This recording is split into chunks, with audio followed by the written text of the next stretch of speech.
What is good, people? That was dumb. Okay, so winter break is over, and before I reflected on what a wonderful experience it was just introducing some discipline into my artistic practice, I wanted to talk a bit about the second setting that I worked on. So, placeholder name, the Loud City.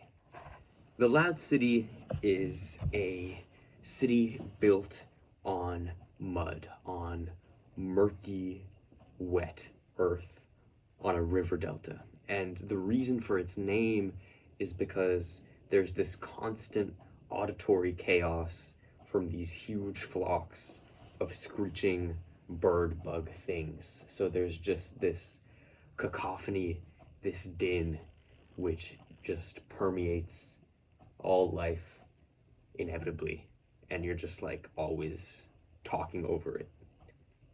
And so at the same time, the city is always being consumed, encroached upon by ever faster growing plants. And so there's this dynamic where the air and the structures and everything is just saturated, dense with life. It's a jungle. I don't know if I mentioned that. Like this is a tropical place.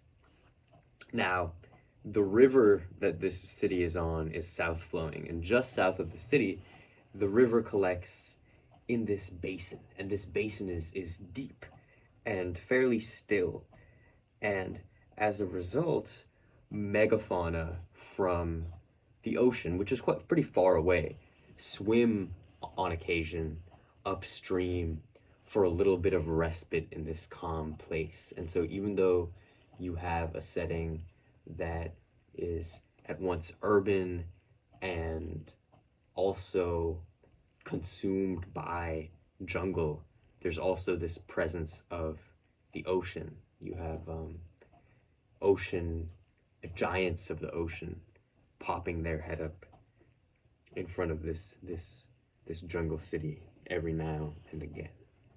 So this place was founded by placeholder name the Earth Home culture. Too busy looking at my notes and the video cut out. Anyway, it was founded by the Earth Home culture. I'm gonna read a quick thing. When the world was submerged in murk, the great earth crabs built the first woman from mud. She lived a pensive life, waiting and singing. When she perished, all of the creatures of the earth grew from her body. On her left thumb, a city and a people of earthen homes was born. On her left pointer, a thicket so dense grew that a city and a people of plant homes was born. So, the Loud City, our setting in question, is on the left thumb. It is that place of earthen homes. And so initially, it starts out as a place that's culturally homogenous. And so the Earth Home people have a mandatory draft of all city residents on this very complex calendar to clean the earthen foundations of the city, to hack away at the encroaching plant life so that they don't get consumed, subsumed, absorbed into the jungle. But as the city becomes multicultural, their particular relationship with the botanical life that surrounds them isn't just limited to their own culture. They start to impose it on the others. They impose this draft on others. And so that's a source of bitterness for the other residents of the city. And yeah, I kind of like this idea of this mode of being existing within one culture, but then when it comes into contact with other cultures, it becomes articulated in this new way, right? As this bureaucratic imposition. Yeah, I wrote an opaque Byzantine bureaucracy. Is that even what that says? Yeah, I can't even read my own notes. I don't know. The next culture, the plant home people, the people from the pointer finger. So they come to the loud city, to the earth and home city, because of an exodus from their homeland, because the plants in this landscape are growing ever faster. Their homeland gets so consumed by thicket that it becomes uninhabitable. And as a result, they have a deep sense of loss. Their homeland is physically inaccessible to them, and they see themselves as fundamentally a culture in exile. That said, they make pilgrimages back towards the site of the plant home city, a site that through the generations goes from a site that represents kind of a mournful and cherished memory to a site of reverence. And so there's this kind of dynamic that emerges where the diaspora from the plant home city, some of them remain closer and some of them end up further out, like in the loud city. And so those that are further out, when they make pilgrimages back towards the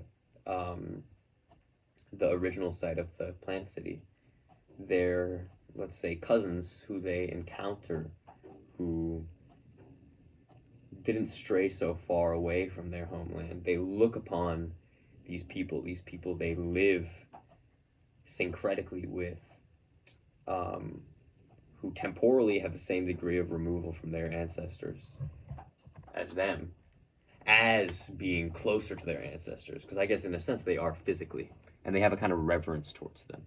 But those people who are in the plant home diaspora but just didn't go as far away from the homeland, some of them don't really fuck with this kind of relationship.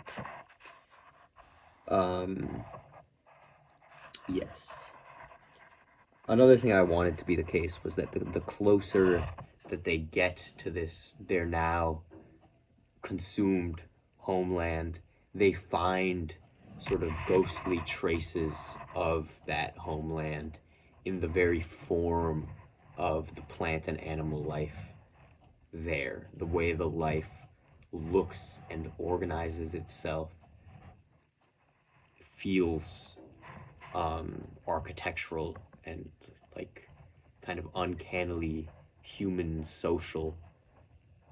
There's these kind of whispers of a human past in a place that's no longer accessible to humans. Yeah.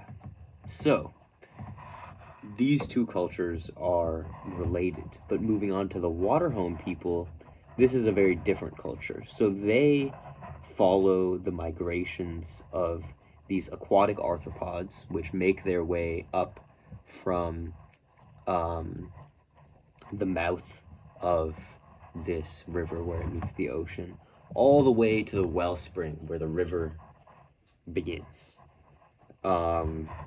And so, as a result, they're only around in the loud city for part of the year. And I liked the idea of this city being a place that is migrated through, that there's transient populations, but their presence is habitual. That basin that I talked about earlier, sometimes it's emptied with the exception of just like a couple fisher boats here and there. Sometimes it is vibrant with human life, just like the whole basin is covered in boats that are parked there and that are like the homes of these water home people, which they then take upriver for their regular migration. I also just like the idea, also the choice of arthropods. I like the feel of a jungle environment that is muddy that is brackish, and that's yeah, just like full of crab type stuff, you know what I mean? Like just crawling through the muck. So um that's that. And the last culture are the weavers.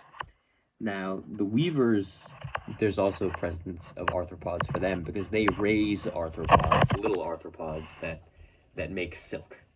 And with this silk, they weave carpets. And what's notable about this culture is that they don't allow for kind of conventional money-based market exchange. So they only do exchange with goods. One in that culture, one can only exchange a good that one made themselves. So people do kind of get out of this to an extent by there's this custom of making these beaded strings, and people exchange those, but it's like you can only exchange a beaded string that you put together. So like once you exchange it, once you receive it, the only thing you can do is just like display it in your home. And so people's homes are like have all these beads hanging from the ceiling, but they're non-fungible. So it's kind of like I thought that would be a nice dynamic to introduce because that culture, the weavers, are also from a landscape. They make pilgrimages back to a landscape that is far away from the loud city. They have semi-nomadic ancestors, which are actually going to be from the first setting that I'm working on with the myths and such. And so as a result, they have access to all kinds of materials that aren't indigenous to the loud city's landscape and that people in the loud city want. And so in order to get those things, they have to follow the weaver's cultural logic and kind of operate along their principles of exchange.